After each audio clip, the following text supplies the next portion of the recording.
Ad Astra Abyssosque. We meet again, you two. Hi, Catherine. Do you have any commissions for us today? Commissions, huh? Let me think. Oh, how about this? Please attend the Academia's Academic Symposium this afternoon and recite a love poem on stage. Wait, say what now? And if possible, please also use your camera to capture the reaction of the audience upon finishing the poem. Huh? What kind of commission is that?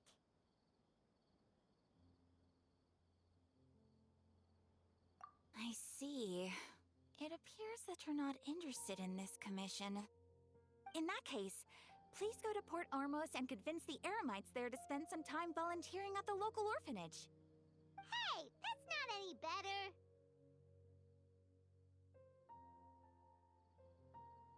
I'm sure the mercenaries will have some interesting reactions as well. Paimon's gotta ask, just who exactly has been submitting these commissions to the Adventurers Guild? Oh, the commissioner? Well, actually, I just wanted to see the two of you in action.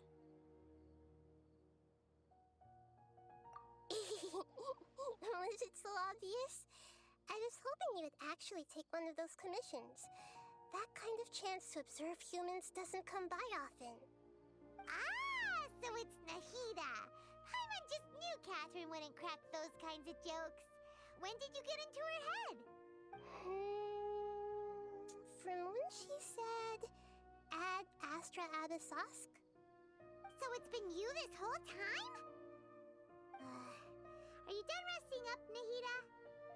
Yes. I've been sleeping ever since we parted ways, and I even had a really, really long dream.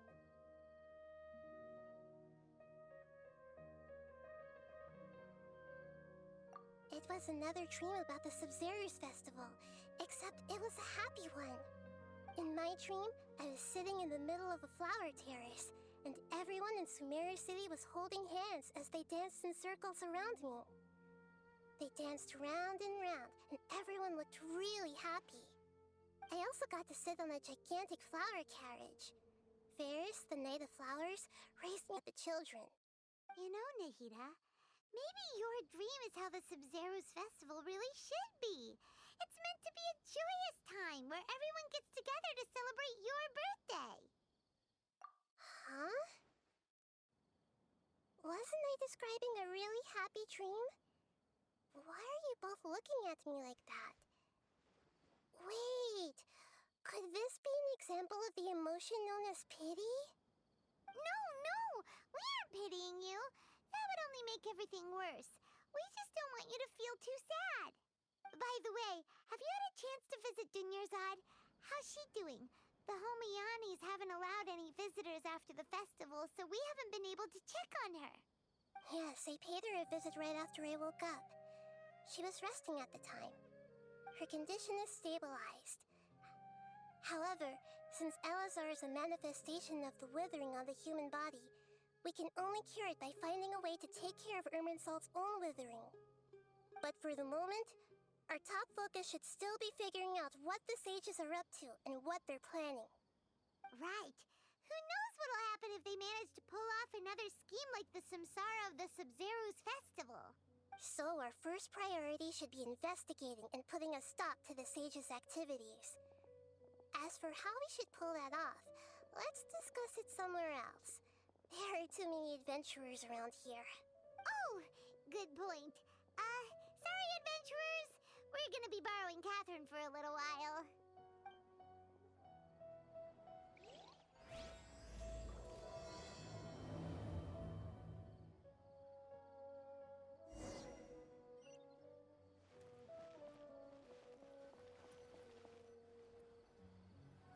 Let's continue our chat here. Okay, so do you have any ideas on how we can investigate the sages, Nahida? Actually, I've already done a little bit of work on that. But for now, I want to hear your thoughts.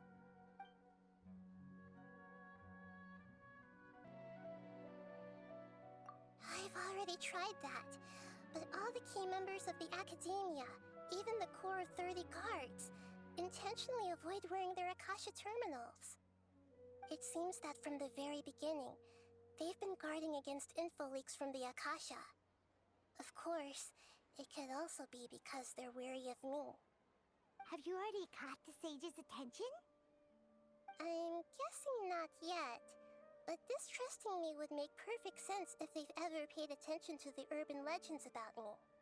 In any case, I probably can't take over their minds directly.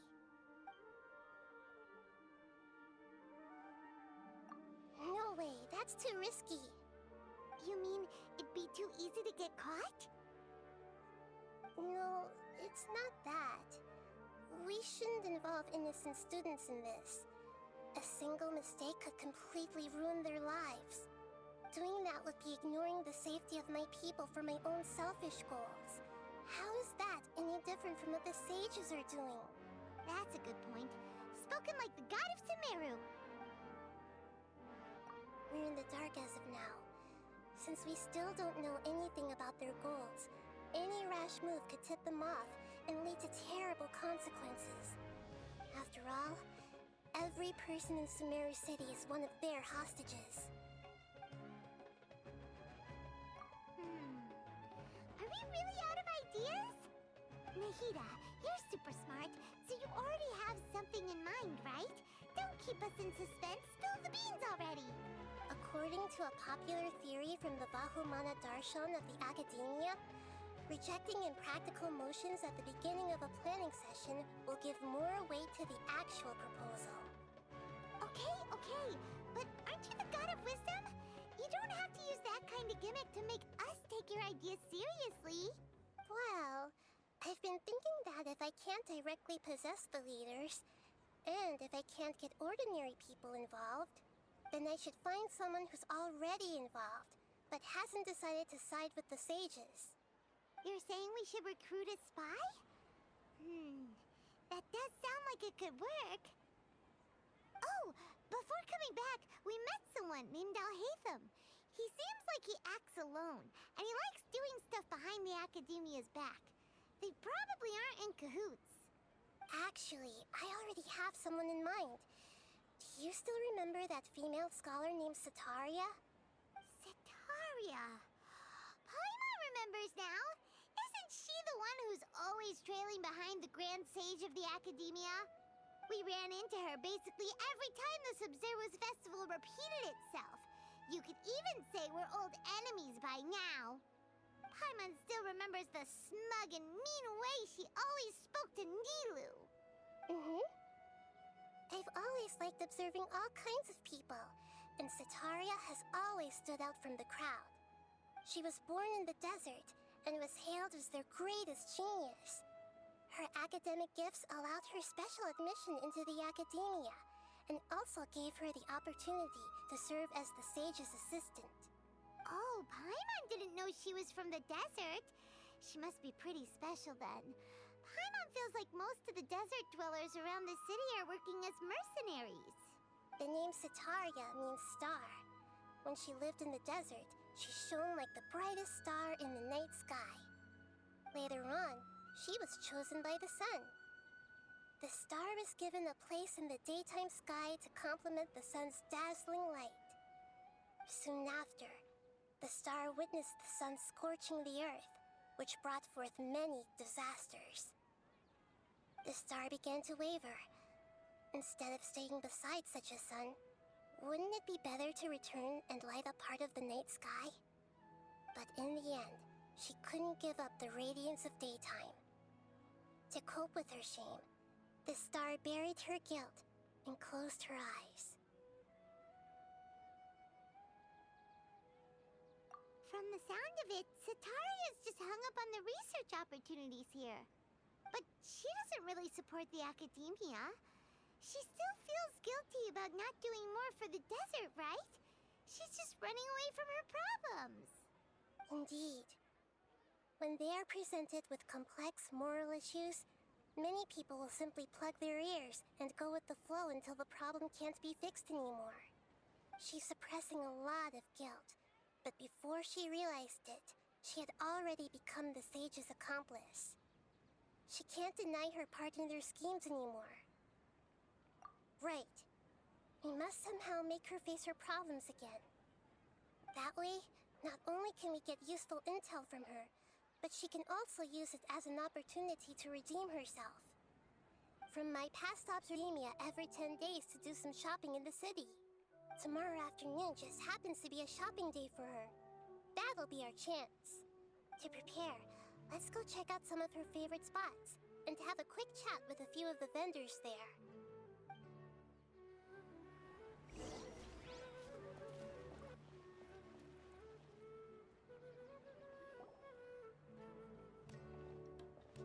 This should be Sataria's favorite fortune-telling spot. So should we ask the fortune teller about Sataria? No, I already have enough information on Sataria. The most important thing now is for you to pay attention to the vendor's talking style and key characteristics.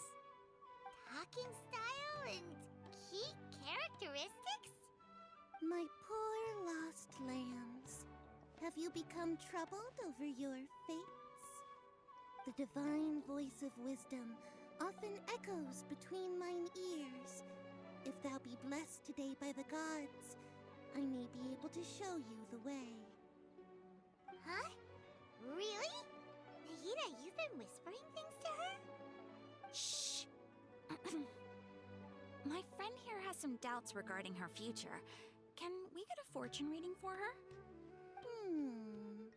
Of course, of course. In that case...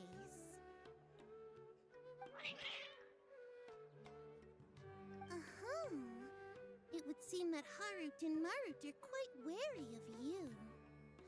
Perhaps, at some time in the past, you have somehow offended the gods. Only mocking the god of Animo, questioning the lord of Geo's financial savviness, and brawling with the god of Electro. Do those count?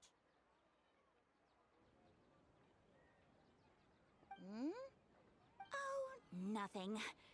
Go on, pick an aspect for her to divine.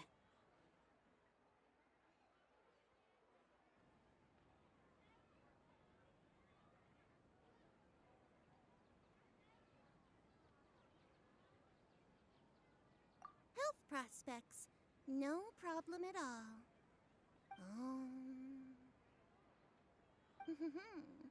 The gods have spoken.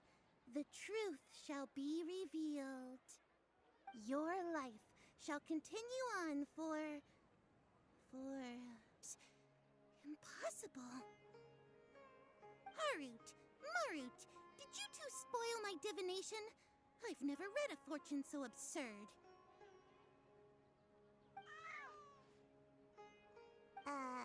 Actually, Paimon thinks this is probably the most accurate fortune-telling you've ever done. I admit that the orientation of today's celestial matrix is, suboptimal. As such, there will be no charge. Is that so? Well, that can't be helped.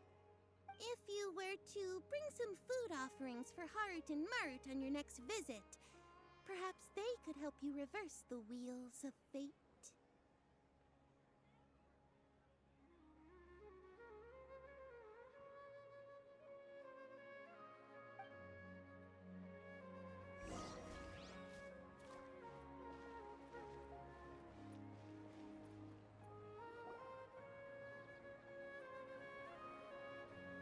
Is this another one of Sataria's favorite stalls? Yep, it belongs to a king. His father helped Sataria a lot when she first moved to Sumeru City, so she still comes by whenever she has time. When I start talking with him, listen carefully to the details of our conversation. Ah, dear customers, would you like to look at some pottery?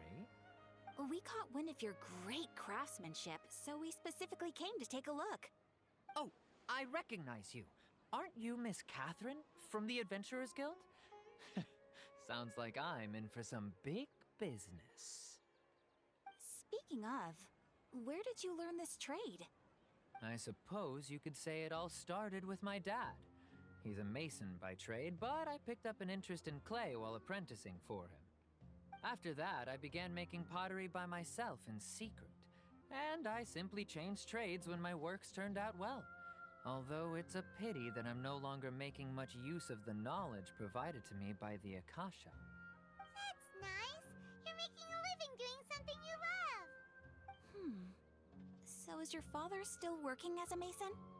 Oh no, not anymore. A few years back, he fell from a roof and broke his leg. Since he had already saved enough mora over all these years, he's just enjoying the retired life in Port Ormos nowadays. I see. We wish him peace and happiness in his retirement.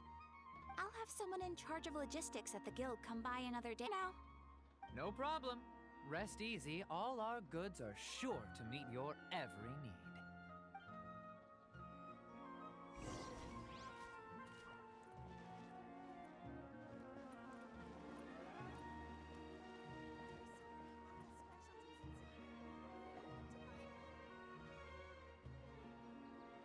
This should be our final stop.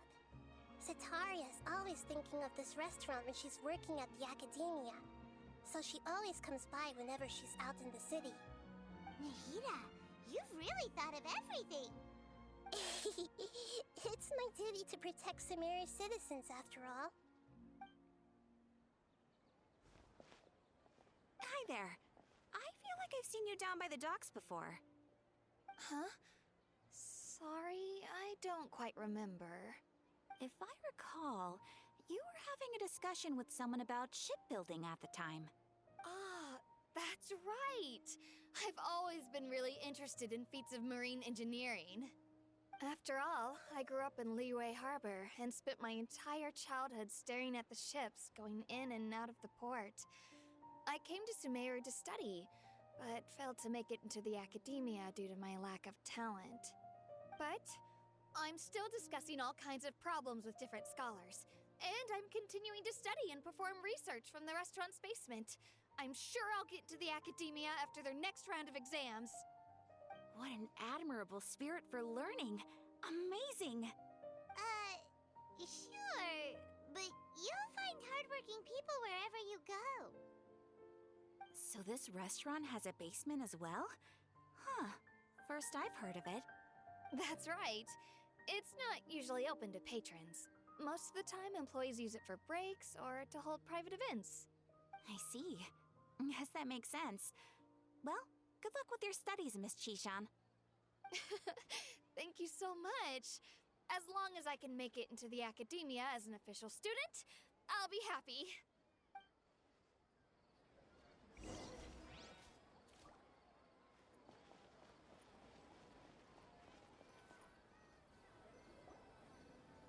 So, was that everybody? Mm-hmm. 3 familiar faces should be enough for Setaria. What's the point of all the information we've collected? Nahida, you still haven't told us how you're planning to make Setaria face her problems. Setaria is already used to avoiding her problems, so we must find a way to mention that the Eremites in Port Ormos are all making a fuss about the upcoming resurrection of the Scarlet King. Although it's all just a boatload of nonsense, the fate of her homeland may turn out to be Setaria's soft spot. Oh, Paimon gets it now! You want to take advantage of the guilt Setaria feels about her homeland. Although she knows she should return home to help the people of the desert, all she's done is conspire with the sages.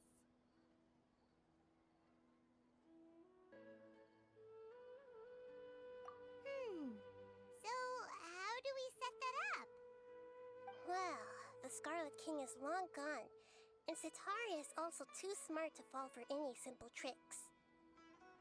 If we simply engaged her under the guise of the Scarlet King's believers, she would definitely be wary of us, and we may not get anywhere.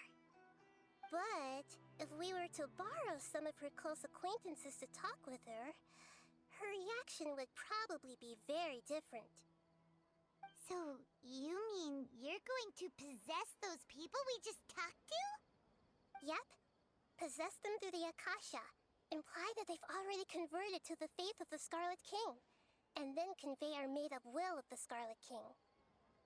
As long as everything goes smoothly, we'll get through to Setaria for sure. She'll never guess that we had anything to do with it. Ah, so that's how you're going to use all the info we collected on these people. It's so that you won't slip up and break form. Possessing them will only work if you can manage to pass off as them. Exactly. So, best of luck with impersonating them. Huh? Best of luck? But we don't know how to possess anyone. That's no problem at all. I'll just share all their senses with you once I've possessed them. As long as you're also wearing an Akasha terminal, the effect will basically be as if you've possessed them yourself. Huh. That is pretty convenient. But why does she have to do this? Can't you do it yourself? Although I've been observing humans for a while, I've never been good at imitating them. You're not wrong. It's always been painfully obvious whenever you try to pass as Catherine. If it was at all possible, I would have preferred to leave these people alone. But it seems accepted and push on. Yeah, don't beat yourself up over it. We're only doing this to help everyone, and we'll only be borrowing them for a little while anyway. Alright, then let's give it a go tomorrow afternoon.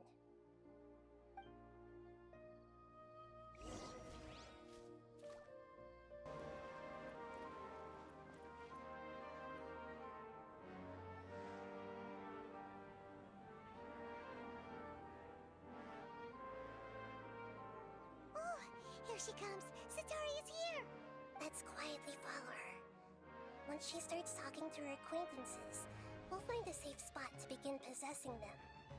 As for how we'll sway her to our side, I'll leave that to you.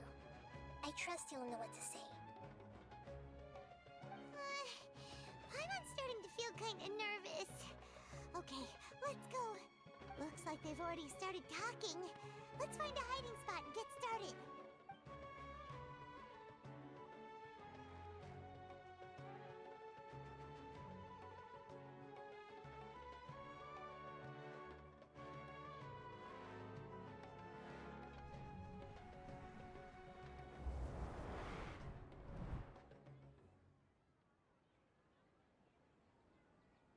That's right.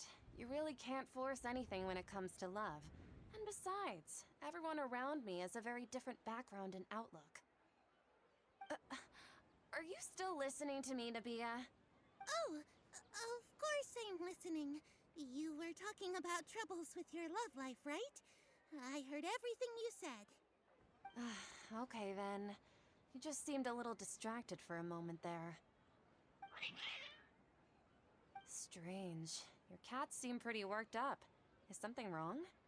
I always thought they were quiet, happy kitties. Oh, what are their names again?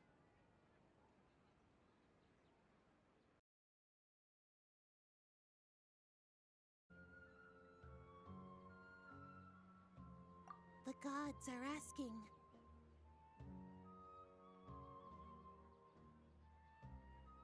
Sataria, why haven't you gone home?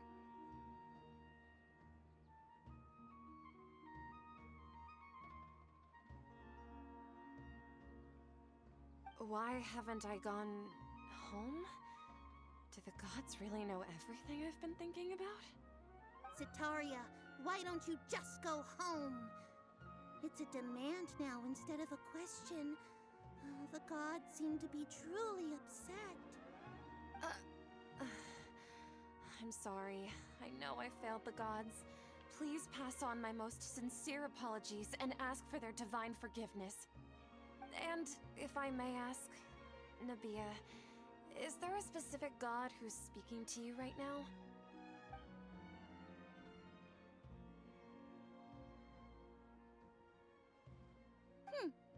What an inconsiderate and naive question. The god who is speaking to me is, of course, the wisest and mightiest of all, the Scarlet King. The Scarlet King? No wonder he would make such a demand of me. Oh, wait a second. The Scarlet King passed away a long time ago.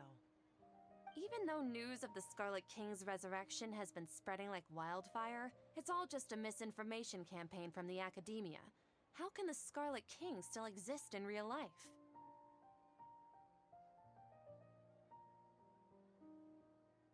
What insolence! I am the Scarlet King's most loyal believer. Do you wish to refute his voice of wisdom?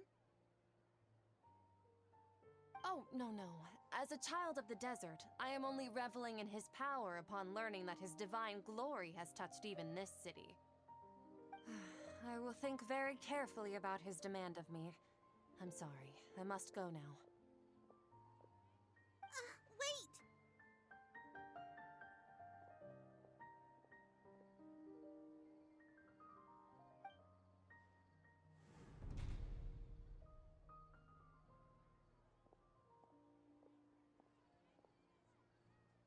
Whoa! She just ran off in a hurry. She looked pretty upset, too. Well done. Setaria didn't seem to suspect anything amiss. To have something she's been trying desperately to avoid show up out of nowhere and berate her, that must have shaken her to the core. Aw, Nahida, it seems like you understand human emotions really well after all. All I know are some abstract Harva-taught theories. And in any case, my time with you has shown a lot of them to be utterly useless. I'm still trying to make sense of everything. Anyway, enough of that. Let's hurry and catch up to Setaria. He's out of games now. Right on cue. Let's get ready to possess him right away.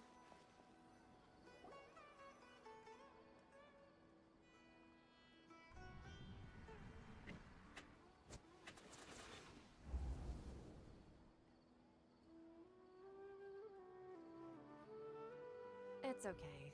I just got caught up in something. Oh, actually, didn't you ask me to help you look for work? What kind of work were you looking for again?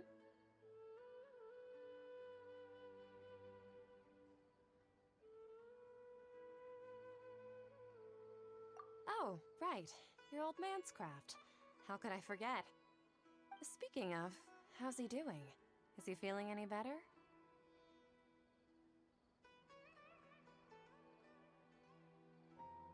Oh, that's good to hear. I've been thinking a lot about him. If I could get some more time off, I'd love to pay him a visit. Actually, while we're talking about him, is he still living in Port Ormos? Yeah, he's been retired there for a while. If you could find the time, please write him a letter. Please pass on that recently, faith in the Scarlet King has taken root in Port Ormos and has begun to spread across Sumeru. He has a quick temper, and has always been a devout follower of the Dendro Archon. I don't want him to get into a fight with those Scarlet King believers because of a difference in beliefs. Oh? So, who are you siding with in all of this?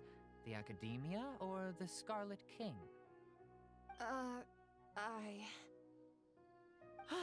I'm so jealous of you. You were born a child of the desert, yet you chose to betray the Scarlet King, and now you spend all your time with those crooks from the Academia.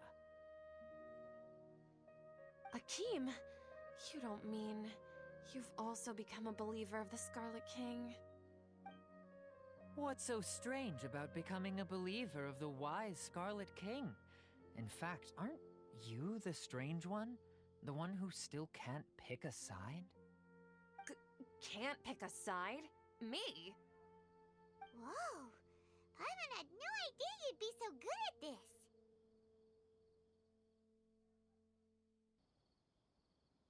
You really zeroed in on the issue and put it right in front of her. It might feel a bit overwhelming for Setaria. But once everything is over, I'll be sure to pay her a visit to her mind and explain everything.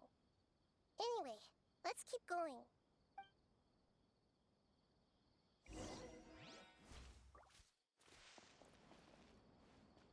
Come on! Setaria's already started talking with Shishan.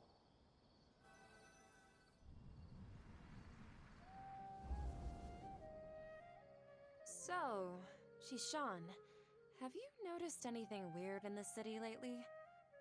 Like, as if someone was trying to preach to you about something? Oh, right. Speaking of strange things, I celebrated the Sub-Zerus festival so many times that I lost count. That was really weird.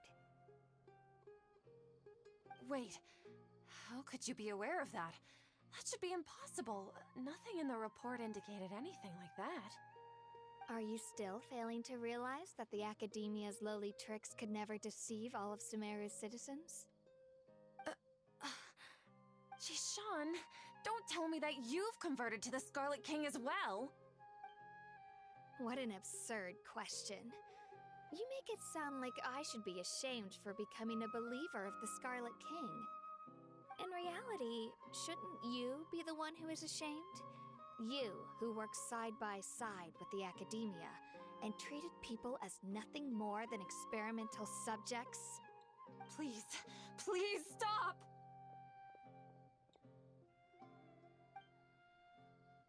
Even now, Sataria's still trying to run from her problems. She can no longer justify everything to herself. Hey, she's trying to talk to the guards! What should we do? This is the most important part of all. Quick, get ready. Mercenary, you're a member of the Corps of 30, correct? Please help me pass a message to the Matcha right away. The situation in the city is getting out of control. Please, try to remain calm, miss. Tell me what's happening in the city. Heretics are infiltrating the city, and they've already converted many residents to their side. Heretics? What kind of heresy are you talking about? The Scarlet King! Many people I know have suddenly started believing in him, but he's long dead. It's impossible. Miss Sataria, nothing is impossible. You know my name? The Scarlet King is immortal, and all who defy him will one day pay the price. You must face the truth, Sataria. You tread a treacherous path, and the longer you ignore it, the tighter the Academia's grasp on you will become, and the deeper you will be ensnared. Child of the Scarlet King, never forget that the desert that belongs to you lies elsewhere. What's so strange about becoming a believer of the wise Scarlet King? In fact, aren't you the strange one? The one who still can't pick a side? What an absurd question. You make it sound like I should be ashamed for becoming a believer of the Scarlet King. Sataria, why haven't you gone home?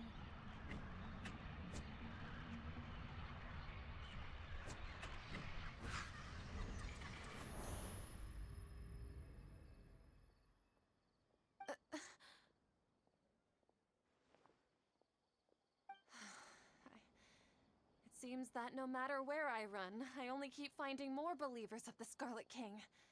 I have to say, this is a familiar feeling. I've also been running from my guilt this whole time. Guilt over my part in the Sage's plans, and from ignoring the letters from the children of my homeland. But no matter how much I may try to ignore or get rid of it, my guilt always comes back.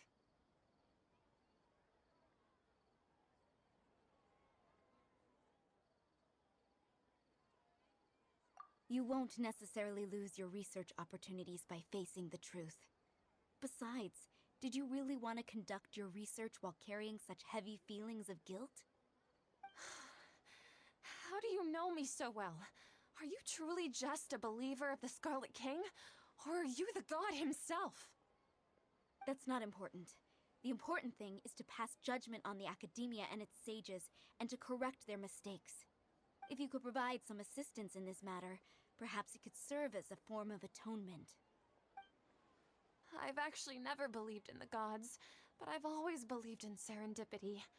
Your appearance must be a fated opportunity for me to get out of this wretched situation. Please tell me, what can I do for you? How much do you know about the sage's current activities? I was just one of the designers for the massed dream harvest scheme, which is what happened around the Sub-Zerus festival. But I know very little about the full scope of the overall project. I'd assume that only staff with the highest clearance would have access to those confidential documents. I've just been working to meet the Grand Sage's specified requirements. However, there's something that's been really bothering me. I heard that a scholar who was previously expelled has returned to the city, and even the sages are still quite wary of him. To fight against the Academia, we will need to figure out the nature and the purpose of their work. Is there a way for us to get access to the confidential documents you mentioned? It should be possible if we're willing to take some risks. After all, I'm an assistant to the Grand Sage, and I've been working on many tasks outside of the project. One thing, though, I won't be able to transfer the documents to you through the Akasha once I get my hands on them. The sages have always closely monitored all activities within the Akasha. Let me see... let's use the most primitive method. Send someone to pick up the documents tomorrow evening at the Academia entrance. The Academia entrance. Wouldn't that be too conspicuous? Don't worry about that. I assure you, this won't be a trap. I'm only suggesting this location because it'll draw more scrutiny for me to leave the Academia again. It'll be safest for me to distract the guards long enough to hand you the documents. Alright, I trust you. So, if I were to successfully complete this task, would it mean I've atoned for my wrongdoings? That'll depend on the judgment of the Dendro Archon. The Dendro Archon. That's right. Her people are the ones we have endangered. As the God of Wisdom, she's also the one responsible for judging and guiding the scholars. Maybe it's time for me to find a god to believe in. Just as Nahida predicted, we've managed to bring Sataria to our side! The Traveler's execution was ingenious. She's the one who deserves all the praise. Well, now that we've made plans to meet again tomorrow evening, all we can do is pray for Sataria's mission to go off without a hitch. Pray? But if we're going to pray to the gods, aren't we just praying to you? God of Wisdom and Guardian of the Scholars? No. The truth is the true Guardian of Scholars. I've always believed that. Anyway, let's meet again tomorrow evening at the Adventurers Guild.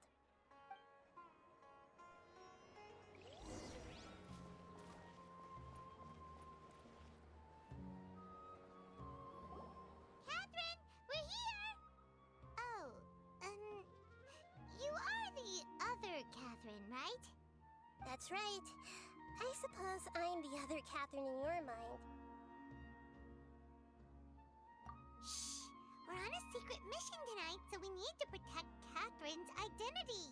Yep, Paimon's right.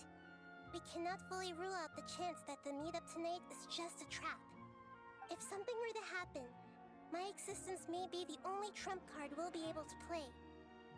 After all, the Academia should still be unable to confirm the existence of my consciousness in the outside world. Yep, exactly. Just what Paimon was thinking. Anyway, enough about that. Let's just make sure to be on our guard. Off? What do you feel is off? It's the middle of the night. Of course it's quiet. You're not getting paranoid, are you? No, I think she's right. It really is a lot quieter than usual. If you look around, there seems to be fewer people on the streets. I'm not sure if this is the case for the entire city, though. Huh. Maybe it's just a coincidence. Maybe Sataria figured out a way to not only distract the guards, but also to get everyone to go to sleep early, just so we can exchange the documents in peace. I also can't quite figure out why things feel a little off. But now that we're here, let's go ahead and meet her as we planned. Well, regardless, as long as you're here with us, Paimon feels a little safer.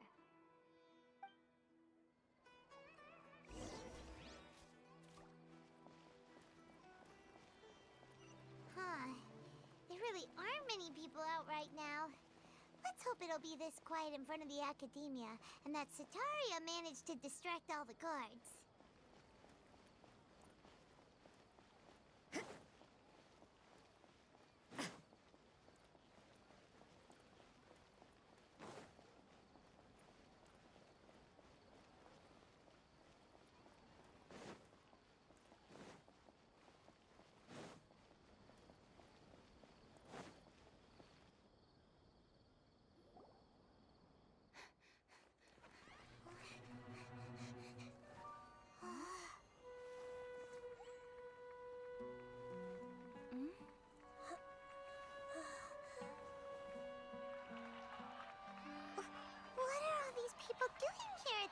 of the night. Ah, the triumphant hero returns at last. And to a rather spectacular welcome, even if I do say so myself. You're the outcast, expelled from the Academia. Indeed I am. Although these days they tend to call me the Doctor.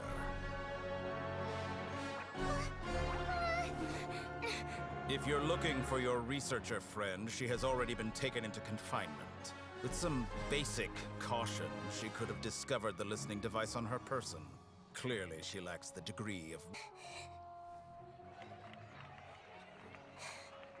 The people of Sumeru City. What have you done to them? I simply made some minor adjustments to their Akasha terminals. Now they can deposit information directly into the subconscious. As you can see, all these lovely people now believe this traveler is a hero who has just saved the world. My experiment is a success. And now it seems they can no longer hold back their sheer adoration. No, what should we do? These are all just regular people. Leave now. You need to get out of here. But that guy's a Fatui Harbinger. We can't just leave you here. Nor can I abandon the people of Sumeru.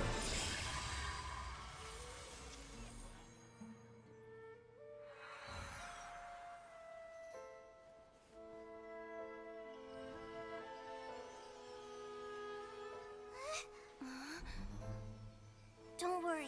We'll meet again outside of the city.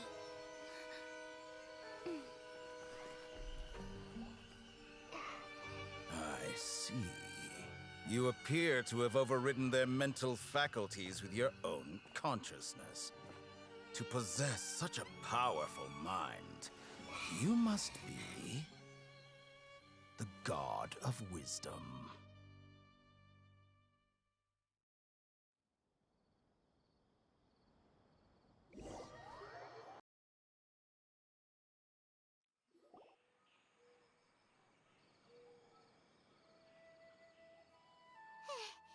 This should be far enough. Whew. Paimon needs to catch her breath first. Is Nahida going to be okay? We only made it out because of her.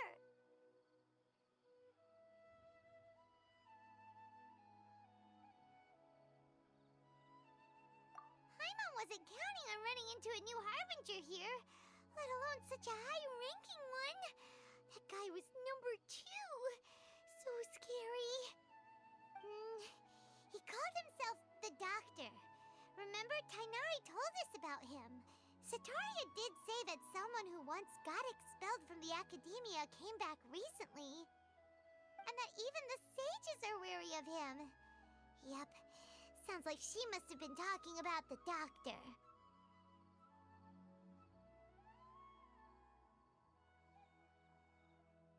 Yeah, now dealing with the Academia, they're in cahoots with the Fatui. But what are the Fatui after this time? Another Gnosis?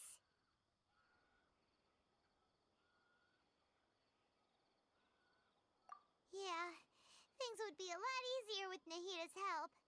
Nahida said we'll meet again outside of the city. But we can't just keep waiting around, right?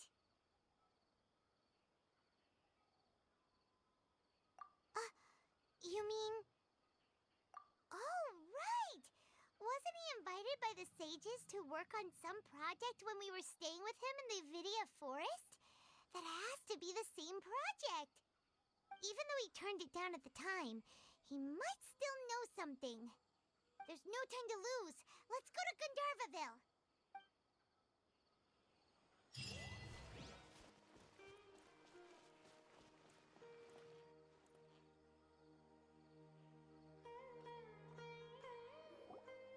Hold it right there. A blonde-haired traveler and a floating fairy. We've got you, all right. Take a look around. You've fallen right into our trap. Are you mercenaries from the Corps of 30? Did you come here to arrest us? Core of 30? We're nothing like those government lapdogs who don't even get scraps for their work. We are an elite brigade that commands the highest commission rate in all of Sumeru. We're here on the orders of a client known only as the Outcast. The outcast? An outcast from the Academia? But why wouldn't the doctor just send the Fatui after us?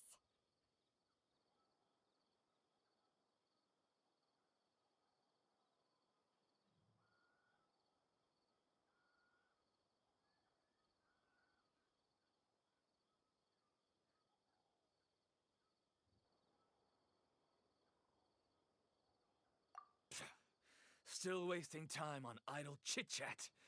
We'll shut you up soon enough. Get them! You're up, Traveler! Following orders. Time for takeoff.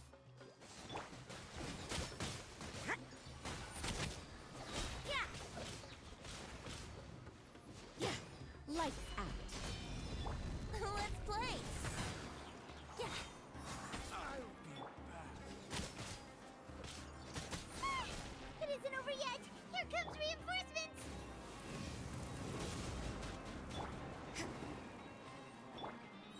Brace yourselves!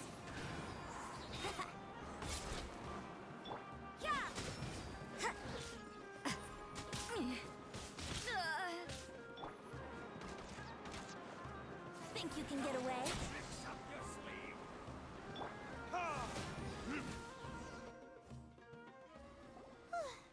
That was pretty rough. Is that what elite mercenaries are like? Yeah, looks like we'll have to keep our guards up. But this doctor guy seems like a pretty tough opponent. He knew exactly where to set up an ambush. Did he predict that we would try to find Tainari?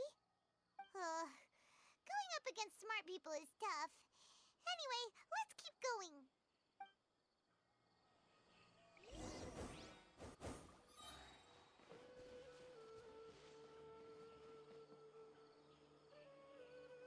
Oh, it's the Traveler and Paimon. What are you two doing back here? It's nice to see you again. Are you doing all right? To be honest, I'm not doing too well. My Elazar has been progressing at a faster rate lately. I'm finding it harder to complete more intricate tasks. As a result, Master Tainari is taking me off the patrol schedule. He will only allow me to stay here and coordinate other people's tasks. Oh, Kale. Speaking of Tainari, did he go off on patrol? We're here to talk to him. Oh, Master Tainari? He just left the Avidia Forest a little while ago. He was headed to Party's DI. Huh? He left? But isn't Tainari always saying that he never wants to leave the Avidia Forest? He even turned down the Sage's invitation. I thought it was weird too. Master Tainari always prioritizes his work as a forest watcher above everything. He almost never leaves his post. He left in a hurry this time, though. No, I only found out that he left through a message he left behind. He also made sure to delegate all his tasks using a schedule. To leave in such a hurry? I'd guess he had something urgent to take care of. Master Tainari originally studied in the Immorta Darshan of the Academia, and Partis DI is something like the Immorta's research base. Many rare shrubs and grasses have been planted there for research. I know that before he became a forest watcher, Master Tainari once spent a long time conducting research at Partis DI. A research base, huh? Gotta wonder what kind of research Tainari just decided to work on all of a sudden. Oh, we don't have a lot of time, so let's go look for him at Party's DI.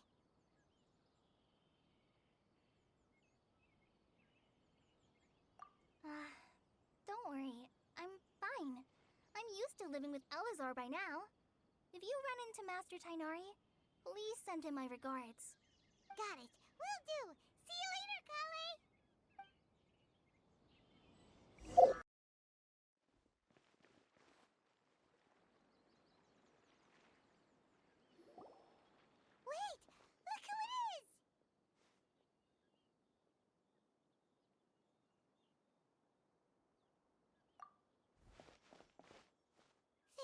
goodness you're okay.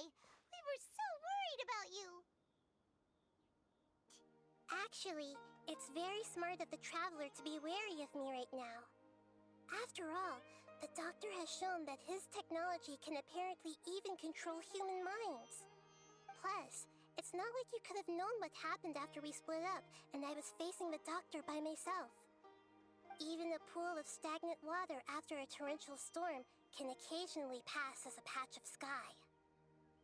Paimon feels like only the real Nahida could come up with such an obscure analogy. Huh? But I wasn't trying to win your trust or anything. All I wanted was to clarify my point. Well, we understand that point now. Please, Nahida, tell us more about what happened. Are those poor people all right? When you left, I was still in the middle of restoring everyone's minds. Thankfully, when the doctor mentioned depositing information into the subconscious, he didn't mean engraving information into their minds. Instead, he did something closer to creating hallucinations. That was still within my power to fix. Luckily, I managed to finish my restorations and mind jump away from him just as he was about to capture me. Whew. What a relief. The doctor sure pulled out some hidden cards, but good thing we had Nahida with us. I wouldn't be relieved just yet. I gave away my true identity when I restored everyone's minds, which means we've lost another one of our trump cards. Also, the doctor is already an expert at modifying Akasha terminals. Maybe it's only a matter of time until he captures my consciousness inside the Akasha. Would that mean you'd no longer be able to jump between minds? Then how do we stop him? He's still at the Academia, so it's possible he already started messing with the Akasha.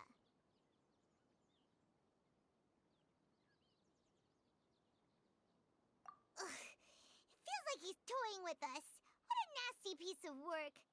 Plus, the doctor's combat ability alone is apparently enough to make him worthy of being number 2 of the Fatui.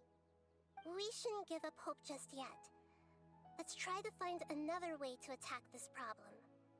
Actually, Nahida, how did you know we were trying to get to Party's Dii? Have you been waiting for us? Yes, I have. I can see the Traveler's elemental energy, so I deduced your destination by looking at the direction you were moving in. You didn't come here for sightseeing, right? Did you find any leads? Why don't you come inside with us and see what we can find? Okay, let's just hope we won't get him into trouble.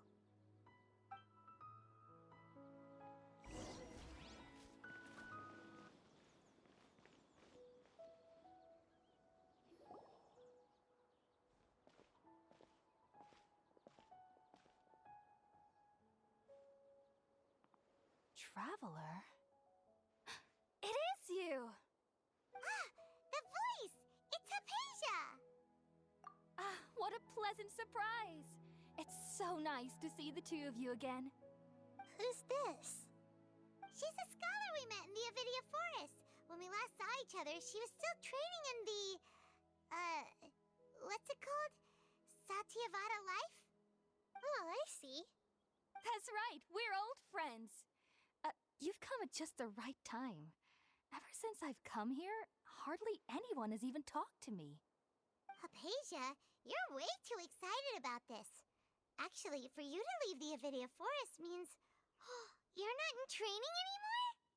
Wait, no. Did you already finish your training and reach Pariporna life? What do you think? My consciousness has already managed to make contact with the divine. You did it! Congratulations! It's so exhilarating to share this sublime joy with others at long last! When my consciousness made contact with the gods. Ah, what a supreme and unparalleled experience that was! That sounds incredible!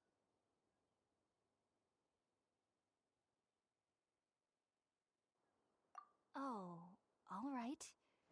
Actually, please wait. I haven't forgotten my promise to you. Remember? I promised to help you understand what you saw from Irminsul once I gained deeper insights. My current self has not only gained true insight, But I can even help you establish a direct connection to the consciousness of the divine. You can do that?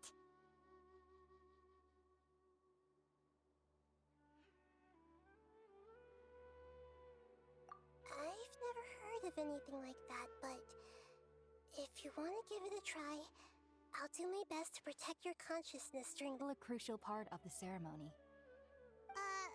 We're using that incense again? All right now. Hold my hand. I'll help you establish a pathway to connect your consciousness. Okay. Ready?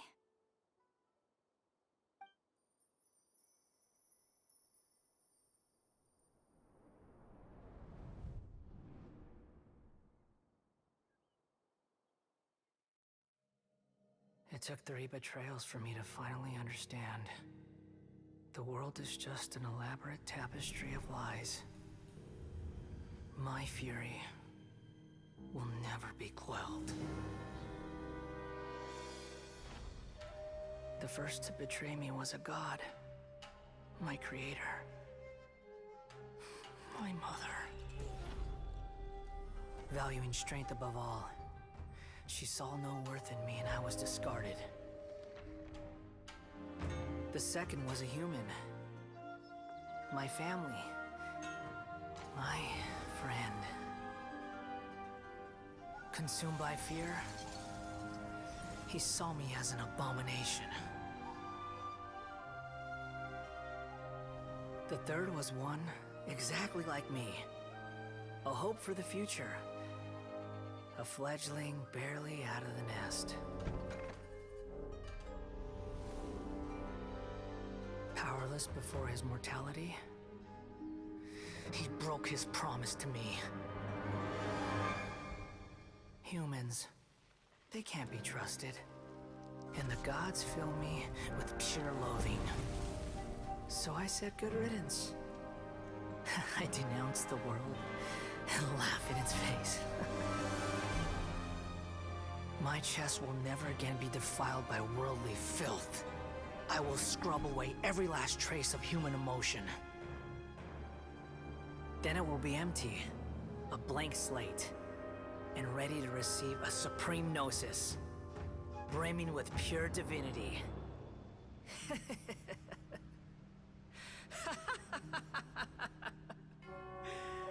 There is no need to fear. The pain will be brief. Your era is coming to an end.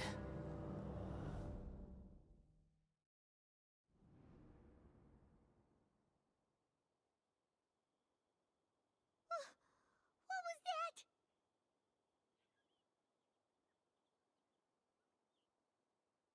What we know about him, but how is he connected to the divine consciousness that Hypatia was talking about? You saw it, right? You felt it, right? Such a majestic god! Such a noble will! Such sublime emotion! Alas, shame. If only that which beats within my chest wasn't a filthy mortal heart. Oh, great and merciful God! Please grant me forgiveness and salvation! Do you understand now? I'm afraid this is no Puripurna life, but rather... You! Why are you so mean to me? Why is everyone hiding from me? I found divine wisdom. Shouldn't I receive praise and honor? Haven't I uncovered that light in the darkness? Hypatia? That's how I always thought everything should be. Wait. Have I already lost my mind?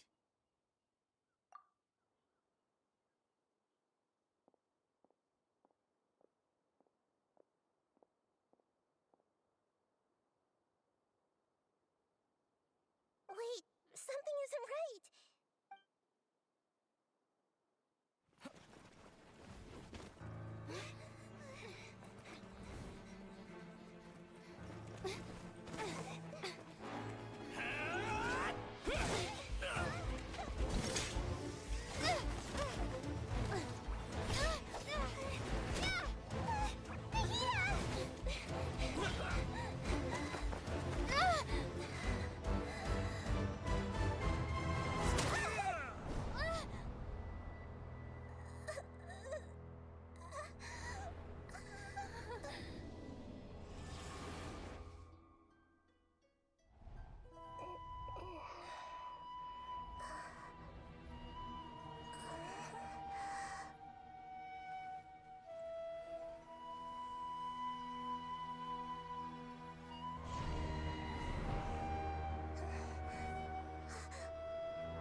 happened. You're back! Oh, the travelers. As an emergency measure right before the Catherine puppet was destroyed. After that, Tainari heard the commotion and came over. He helped us defeat the mercenaries and then he ran with us all the way here.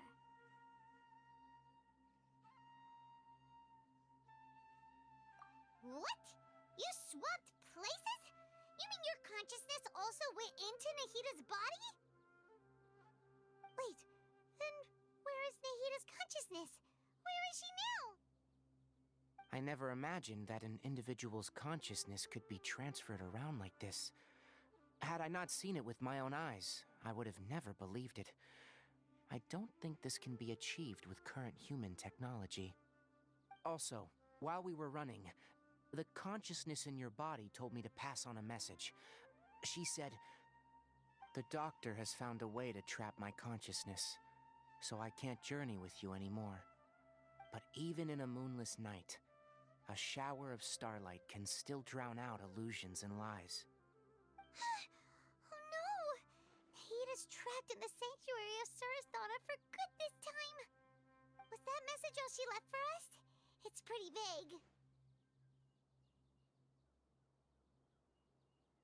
Oh, that makes sense. Since the doctor captured her, she won't be able to say anything without him knowing. She's being extra careful.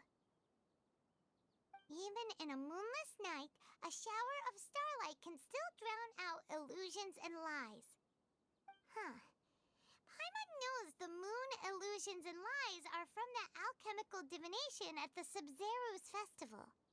Didn't Nahida use a starlight analogy before? It had something to do with Sataria.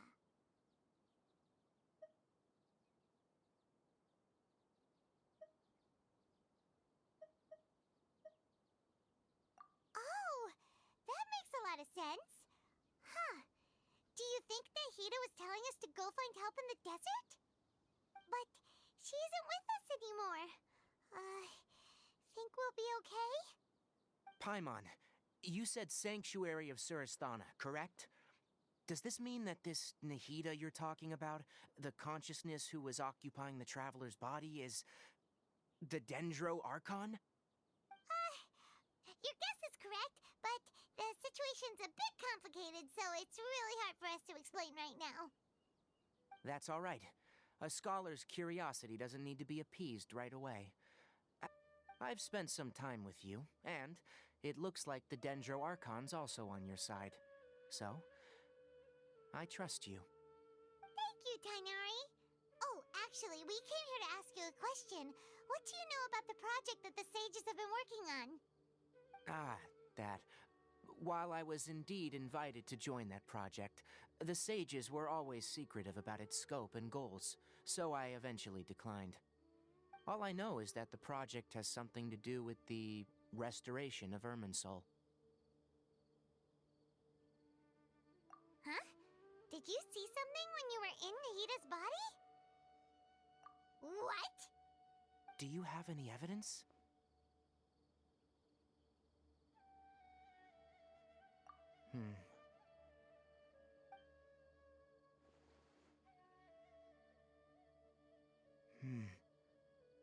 So that's what happened. That explains why Hypatia's symptoms were different from those of the other scholars who went mad. It's because she made contact with the consciousness of a new god who is still in the process of being born. Tainari, did you leave the Avidia Forest because of Hypatia? I did. I noticed Hypatia's mental anomalies, but since her symptoms were rather atypical, I secretly took her to Pardis Di and began searching for a way to return her to her normal self. If I didn't take action, Hypatia would have already been taken by the Matra to the desert, doomed to a life of exile at Aru Village. Now that you mention it, I knew the Academia has never thought particularly highly of Lesser Lord Kusanali, but I still didn't expect them to do something as arrogant as creating a new god. Looks like I made the right decision by not accepting their invitation. The Doctor and the Balladeer. We have 2 Fatui Harbingers in Sumeru. Sounds like we're in for a bad time. From your description, I don't think they've completed their project. There may still be room for us to intervene. But then, what is the connection between creating a new god and restoring Irminsul? Yeah, it feels like we're still nowhere close to figuring out the sage's goals. Right. We've pretty much gone over everything we need to know, so we should head out. How about you, Tighnari? What are you going to do? I'll stay here heading for Caravan Ribat. That'll be your fastest route. Come find me here if there's anything else I can do to help. May the spirit of wisdom go with you. Thanks, Tighnari. Hopefully Hypatia will feel better soon. We're off then.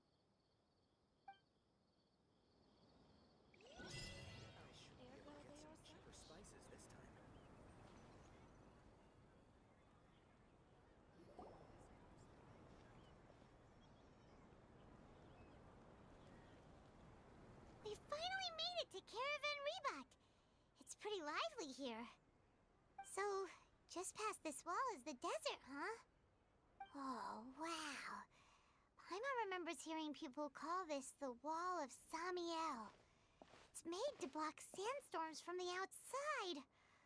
Oh, if it's this tall, it's gotta be the divine work of Greater Lord Rukkhadevata, right?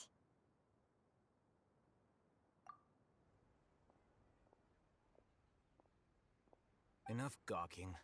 Come on, follow me. Huh? Over here. Oh, Hatham went that way! Let's hurry up and follow him. Wonder what he's up to.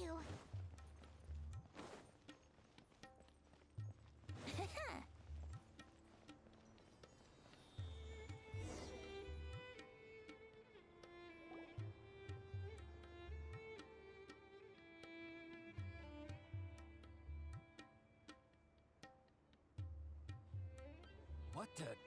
Where did she go? How did we lose them? They were just here a second ago.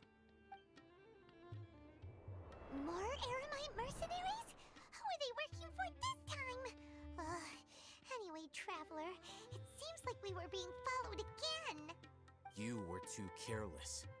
You should have noticed those hopeless amateurs trailing you a long time ago.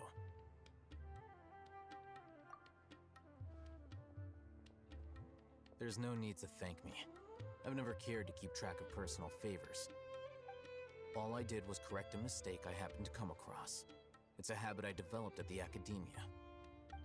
You really gave Paimon a scare, Alhaitham. We never thought we'd run into you here. Last time we met at Port Ormos, didn't you say you were going back to the Academia? Wait, don't tell Paimon that you're here to take us back on their orders. Oh, so you've already landed yourselves on the Academia's hit list. I can't say that I didn't expect it. However, had I wished to turn you over to the Academia, don't you think you'd already be the Eremites' honored guests by now? I have no interest in running errands for that project. As a scholar, I've always belonged to the camp that promotes researcher autonomy. And these days, we're more fascinating than anything the sages can offer. Not quite. To tell you the truth, I'm still investigating the Divine Knowledge Capsule. Unfortunately, I've run into some difficulties. Everyone says the capsule originated in the desert and was eventually moved to Port Ormos. If I am to get to the bottom of this, I must understand how the capsule first came to be. Which brings me back to you, and why you're so interesting. The leader of Ainul Ahmar used the Divine Knowledge Capsule right in front of you, and upon seeing him, your expression became perplexed, and you were lost in thought for quite some time. To have that kind of reaction, I think you must have realized something. Are you interested at all in sharing what you've been hiding from me?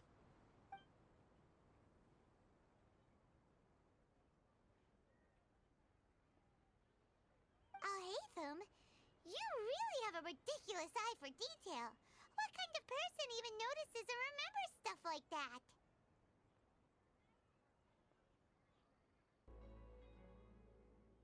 So that's your answer. Well, I do work for the Academia after all. So considering that, it is indeed wise to keep your cards close to your chest. But that does prove you do have some undisclosed information about the Divine Knowledge Capsule. Am I right? No matter. Rather than simply learning the answers from you, I'd still prefer to investigate on my own. Speaking of, you two are also headed to the desert? That's right! We have the same plan as you! But we don't really have any concrete goals at the moment. Then I'd suggest starting with Aru versus an intel than anywhere else. Well, would you like to head there together?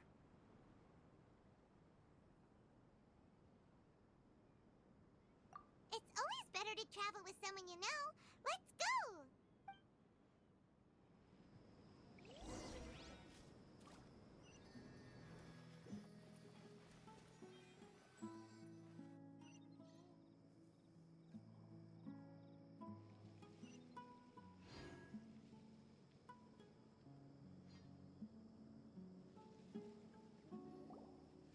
Before us lies Aru Village, the safe haven of the desert folk. Whoa, this landscape is really something else. What a cool place! Let's go check it out!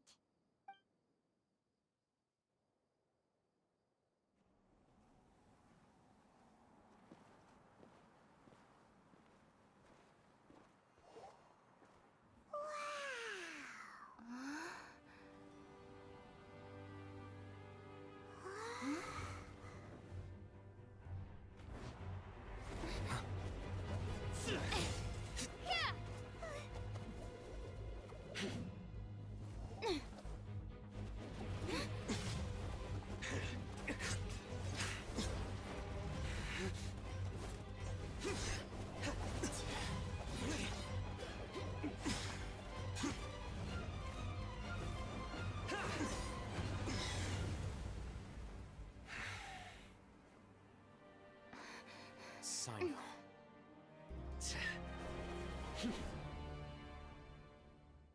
Unless my memory fails me, we have barely spoken 2 words to each other before now at the Academia. Would you care to enlighten me as to when and how I invited the General Mahamatra's wrath? Oh, Hatham. Do not think you can escape my judgment just because you managed to escape my attack. Judgment? So that's how you'd characterize your actions here, is it? Or would elimination perhaps be a more accurate description? Had I used my full strength, not even this traveler would have been able to stop me. Though styled like an assassination, I sought only to ensure that my target would be unable to flee or resist. Standard practice for the Matra, as well you know. Seemed to me more like your own personal touch. Who is that, Alhaitham? Did you call him General Mahamatra? Head of all the Matra at the Academia. He's a formidable hunter, and the ultimate nightmare for any who have committed academic crimes. You seem to have placed a lot of trust in Alhaitham, to the point of blocking an attack for him. If I were you, I'd never choose to side with him. I wouldn't believe a single word that comes out of his mouth. I have been pursuing this scribe for a long time. I urge you, stand back and do not seek to defend him any longer. Otherwise, there will be consequences.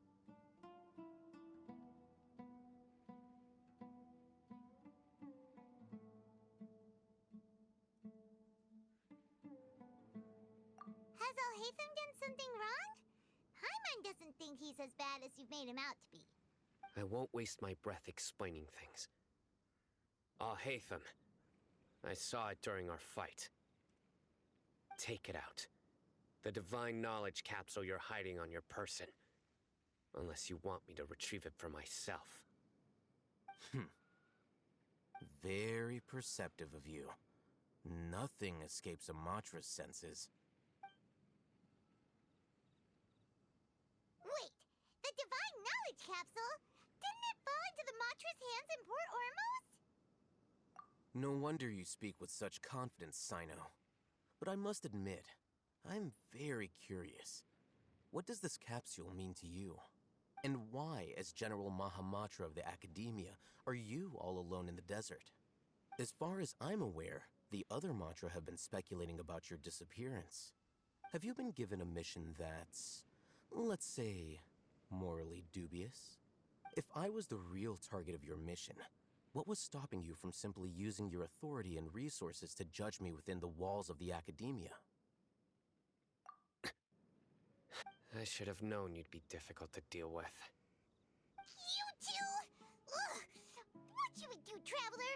Paimon feels like we can't trust either of them! Ahem. Well, look at you two, acting all tough and self-righteous over there.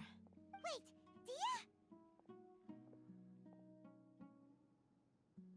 Great! Finally, someone that we can trust! You gotta help us out here, otherwise these two are gonna start fighting again! Yeah, sure looks that way. Two giants from the Academia duking it out once and for all. Not something you get to see every day, that's for sure.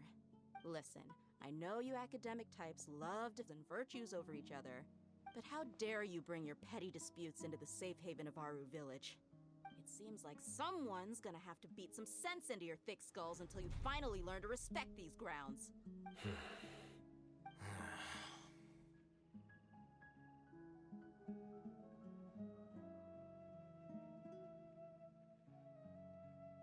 Hey, did either of you hear a word I just said? Whoa, what's going on? The wind's so strong! Is this a sandstorm? Paimon's gonna get blown away! Another sandstorm? What's up with these recently? Hey! All of you, over here, quickly! We have to take cover! Someone's calling for us!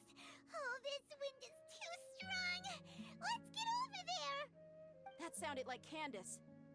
Come on, you two. Jeez, are all of you Academia folks such hard work? Move it! All right, stop yelling.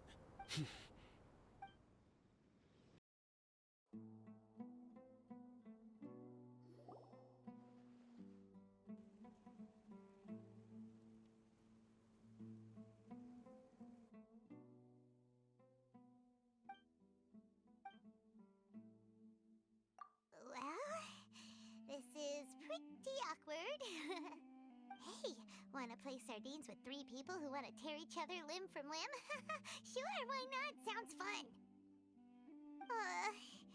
The air is so thick and heavy. Paimon can hardly keep floating anymore. My sincere apologies, everyone. This is the home of our village chief. I will have to ask you to make do with this small room until the sandstorm dies down.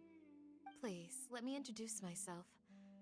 I am Candace, protector of Aru Village. Our savior has come at last! Nice to meet you, Candace. The name's Paimon.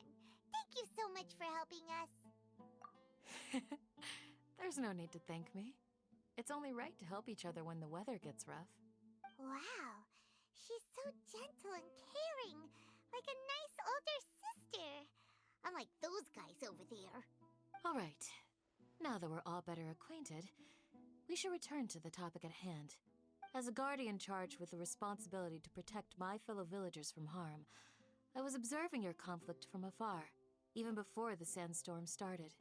And now that you have set foot within our village itself, it is all the more my responsibility to make absolutely sure that you pose no threat whatsoever to us. So please, and put your hostile feelings to rest.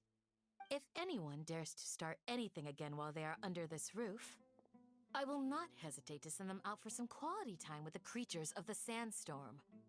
Oh, on second thought, Paimon may have misjudged Candace's character. And that goes for you too, Miss Dia. Do I make myself clear? All right, we got it, Candace. That's what I like to hear. So, which of you will begin? I was supposed to be a mediator, but I might have gotten a little too involved just now. Anyway, one of those two should probably start talking. Wait, that was you trying to be a mediator? I have nothing to hide, so there's no shame in explaining myself. While Alhaitham wasn't wrong about the other Matra not knowing my whereabouts, It's not because I've been assigned a morally dubious mission. Rather, I've chosen to exile myself. Huh? Exile yourself? A little while ago, I discovered that there was data missing in the Academia's project planning and development files. What little they did report clearly did not match the project's actual progress. As General Mahamatra, I had the responsibility and authority to request an audit. However, to my surprise, the person responsible for the erroneous data was none other than Grand Sage Azar himself. I tried to investigate the issue myself before submitting a formal audit request, but I soon found that all leads and potential pieces of incriminating evidence were carefully concealed from me. I began to realize that they were cautious of me from the very beginning. Unsurprisingly, the Grand Sage rejected my audit request as soon as the submission reached his desk. He even said to me, "The power of the General Mahamatra is granted by the sages. You have no right to judge us." So they really are up to no good. I realized then that to the Grand Sage, the Matra are nothing more than tools for the sages to assert and maintain their control over knowledge. The vows that we took, the principles that we strive to uphold, they are meaningless to the academia of today. I believed it would be wise to flee the academia. This way, they can no longer see nor predict my actions. I will never give up on this investigation. There's no need for someone else to give me power or authority. Once I find the truth, I will administer judgment by my own name. Sino seems to have the same goal as us. We're all investigating the sages. Plus, now that he's no longer the General Mahamatra, he somehow feels a lot less scary.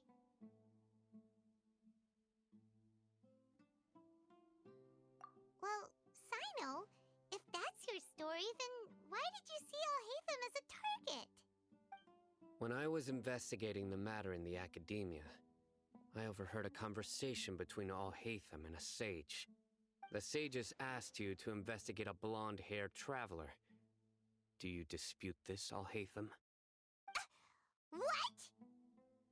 Like many parts of the project, this assignment was undocumented. Now throw in your suspicious behavior with the Divine Knowledge Capsule, and I think we deserve an explanation.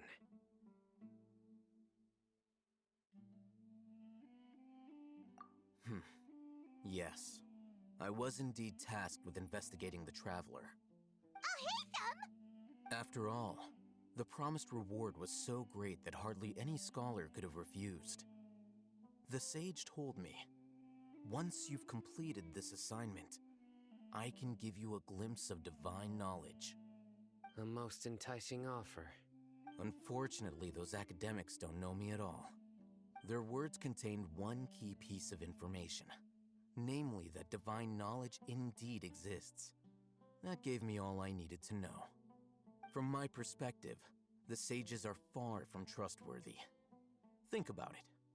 Isn't it a little strange they're so willing to share divine knowledge with anyone, even as a reward? So, I began my own investigation following the lead of the Divine Knowledge Capsule. In the end, I realized my wisdom in committing to this rather than collaborating with the sages. Had I been less guarded, I probably would have ended up like that Ain al-Ahmar mercenary, incapable of remaining sane for long enough to hold a conversation. You mean that the sages originally planned to dispose of you, using one of those capsules that drive people insane?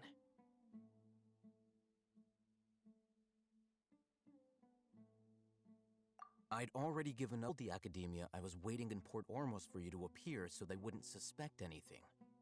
So it came as quite a surprise when I encountered my erstwhile target while investigating the Divine Knowledge Capsule. Criminals do love to talk about coincidences. Even though I ran into the Traveler by chance, I had no intention of providing assistance to the academia. Also, you should remember, you were the ones who decided to follow me and strike up a conversation after I left that tavern.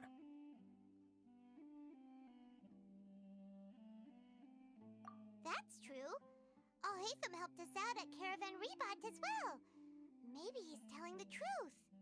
I'm willing to apologize, if that's worth anything to you. I took the Divine Knowledge Capsule behind your back because I judged its existence to be a significant risk. I felt that it would be best for no one to interact with it before it had been properly studied. After all, curiosity often proves to be the most dangerous thing in this land. You should be well aware, Scribe Alhaitham, that curiosity can also lead you to danger and suspicion. Answer me this. Did the sages share any information about their project with you? Have I not made myself clear? You and I are both distrusted by the Academia. Do you really think they would tell me anything? Fine. Although you haven't completely proven your innocence, I won't regard you as an enemy, for now. As you wish. Good. I'm glad to see you two clearing up your misunderstandings. And now you, Dia. I believe it's your turn. Oh, sorry. Whatever the boys were talking about must have been so boring that I spaced out. My situation is pretty straightforward. My employer, Dunyarzad of the Homayani family, is friends with the Traveler and is currently recovering from her illness at home. I had nothing going on, so I decided to return to Aru Village for a visit. I was actually looking forward to a pretty exciting time getting back together with everyone here. But then I saw these two random guys in the middle of a pointless argument. It ticked me off, and things went downhill from there. Is that all? Well, I will admit that definitely sounds like your style. In that case, welcome back, Dia.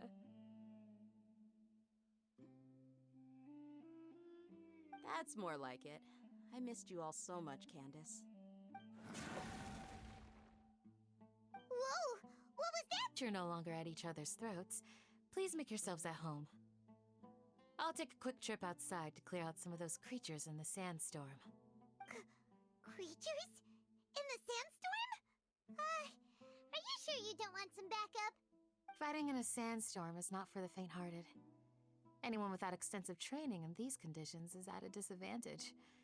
You needn't worry. Yeah, just leave him to Candace. Don't worry, she's as tough as they come.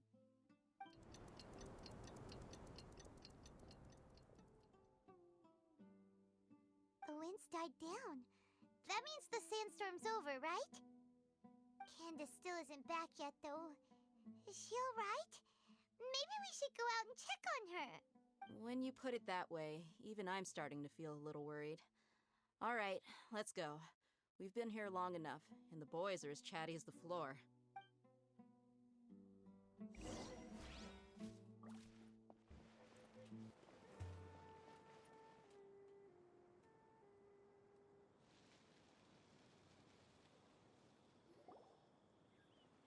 Whoa! Candace, you're still fighting? You've been out here dealing with these creatures the entire time? Yes. They just keep coming in waves. I've lost count of how many I've defeated. Before I realized it, even the sandstorm had stopped. Ah! Here comes another wave! Leave this round to us. I got interrupted earlier, but now I have something to take my anger out on. It's been quite a while since I've seen the Flame Mane in action. I'll leave these to you then. I'll be sure to put on a good show. Let's go!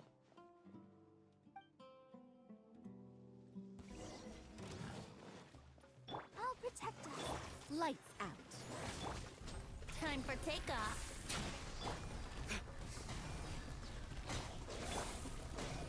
Judgment! Here comes another wave!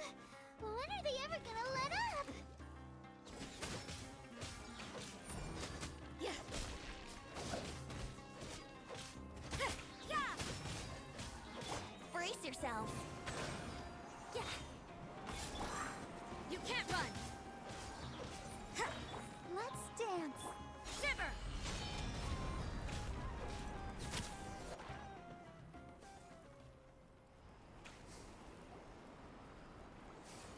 The creature stopped appearing. Was that the last of them?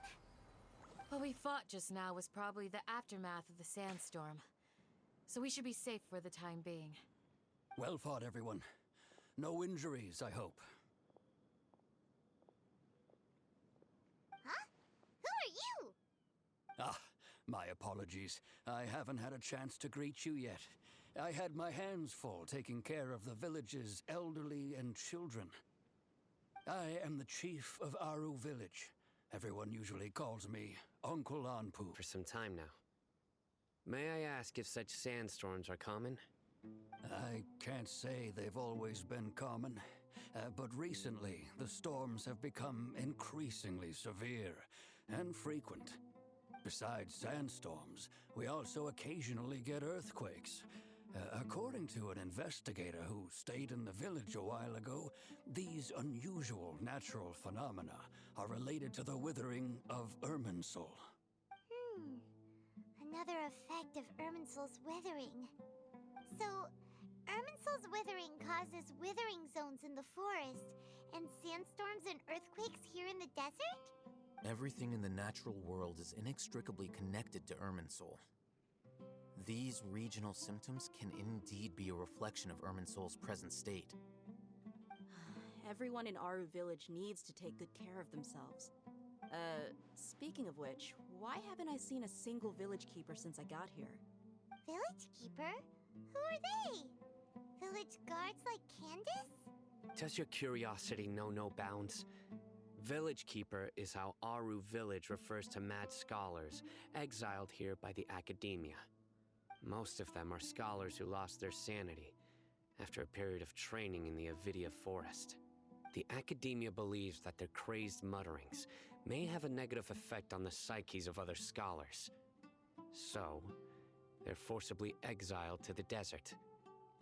Though if you ask me, it's all a boatload of nonsense. Alas, that's exactly what we've been trying to investigate. One by one, the village keepers have been mysteriously disappearing without a trace. But no one in the village has ever seen them leave. If you're planning to stay around the village for the next few days, I'd appreciate it if you could keep an eye out for them. I've had encounters with those people in the past. I'll see what I can do to help. The Matra are the ones responsible for their exile. Now that you're no longer with them, are you trying to alleviate your guilt and atone for your past sins? I'm fascinated by how you think. Mock me if you will, but if you are guilty, I will eliminate you, regardless of my position or identity. Oh, you're the former General Mahamatra. You must be an expert in these kinds of investigations. Thank you for your help. Is it because you're reminded of Hypatia? Oh, we need to help get them back home, safe and sound. But, is it really a good idea to tag along with Sino? You seem like you really don't trust him. I'll be grateful for the assistance. No doubt you will do a better job than some of my former subordinates. Let's start by finding a spot to share what we know so far.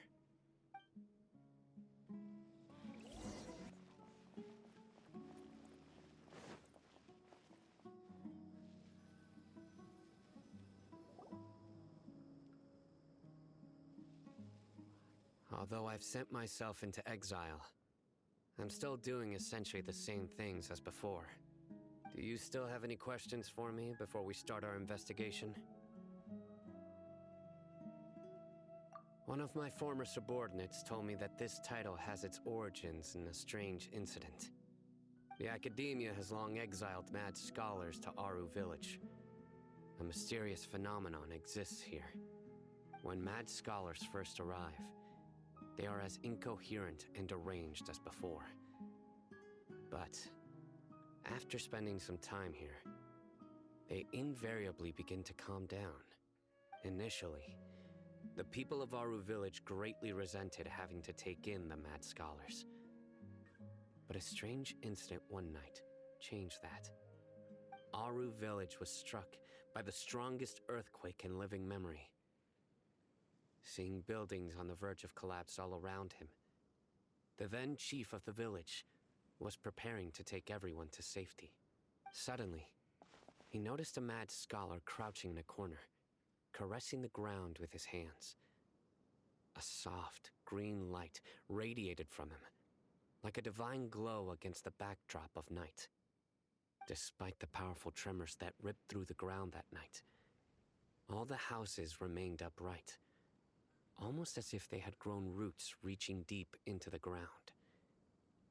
In the end, not a single building. The people of Aru village treated the mad scholars with greater kindness, and began to refer to them as the village keepers.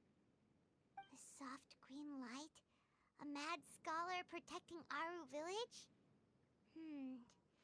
What do you make of it, Traveler? Paimon thinks so too. Actually, Sino, do you know if any of the mad scholars continued to wear their Akasha terminals at Aru village? In theory, they would continue wearing them so the Academia could still monitor their activities. With that said, the main Akasha system would no longer have any interaction with them. Oh, no wonder! Everything makes sense then! Add in the fact that they calmed down, it was probably Nahida who calmed them. If you are able to draw a conclusion from this one story alone, then it appears you possess much more information than I do. So, what do you make of the story?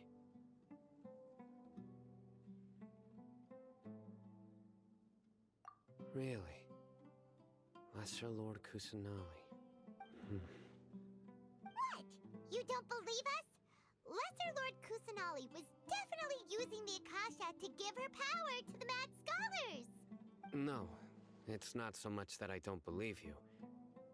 I'm just struck by your reasoning. Lesser Lord Kusanali, the current Dendro Archon. Is she really active in Sumeru? The Academia has always placed far greater importance on the late Greater Lord Rukkhadevata. They've more or less ignored Lesser Lord Kusanali, and I've never had any reason to doubt their views. In addition, I've never heard any stories about Lesser Lord Kusanali and her deeds. To me, she might as well have been a god that never existed. No way! Nahida definitely exists! She's a... how should Paimon put it? She's a good Archon who's kind and wise, even if she says weird stuff sometimes.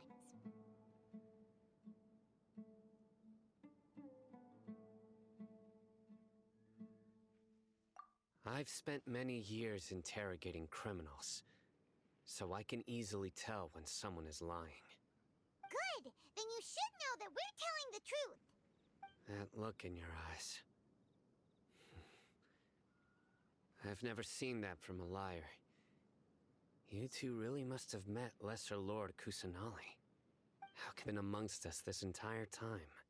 Alright, now it's our turn to put our skills to good use for this investigation. But easier said than done, especially since we don't have any leads. Maybe we can start by knocking on some doors. Excuse me, are you here to help me find my grandpa? Huh? Who are you? By the sounds of it, a resident of this village. My name is Isak. You'll help me find my grandpa, right? Is your grandpa a mad scholar? Hey, don't say that. Grandpa is just Grandpa. Why do you have to call him that? It's not like he's a bad person or anything. The person you're referring to is not a local, yet you are. Why do you call him Grandpa? Grandpa is just Grandpa. He's my family. I heard everything you said to the village chief. Please, you gotta take me with you. I want to find my grandpa. I swear I'll help. I won't be a nuisance. Ah, so you're the one who was eavesdropping on us around the village chief's house. I was planning to go out and take care of whoever it was, but I had a vague feeling that they didn't harbor any ill intent. Whoa. Hatham wasn't kidding about Matra having sharp senses. Sino, he's just a kid. All he wants is to find his grandpa. Let's find a way to help him. Sorry. I was only listening in because I wanted to know where Grandpa went. honest. If you don't believe me, you can ask Miss Candace. All right. But first, let's confirm the facts with Candace.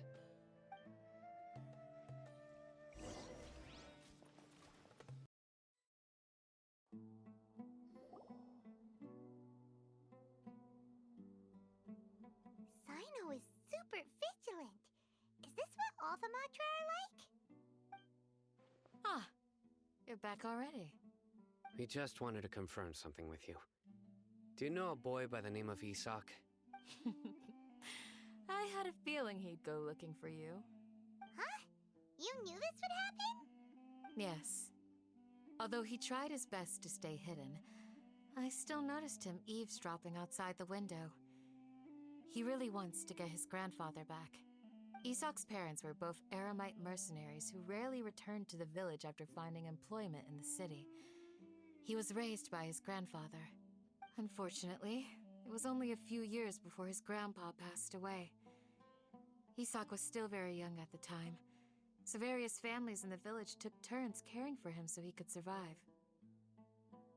Later, an elderly mad scholar arrived at the village.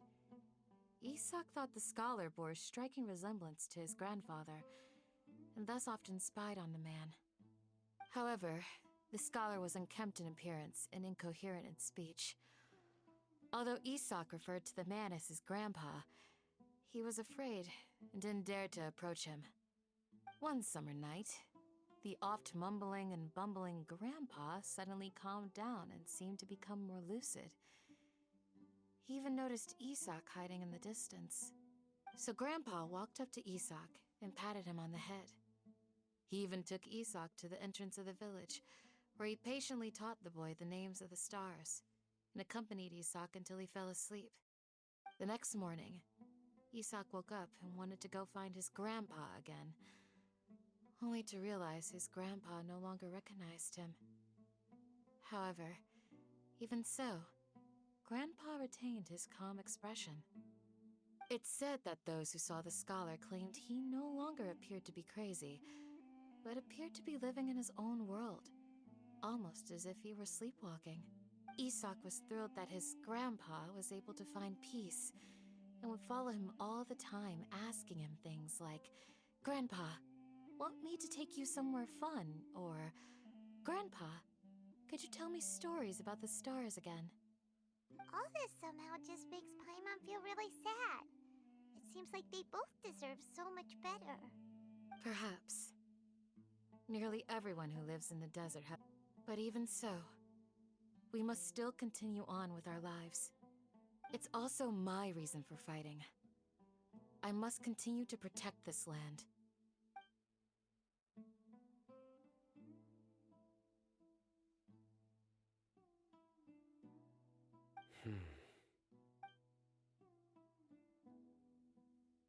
Maybe the people have always had a considerate god watching over them.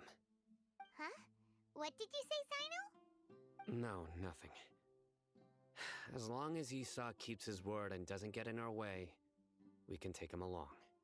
Perhaps you are more compassionate than I gave you credit for. Please accept my thanks on Isak's behalf, Sino.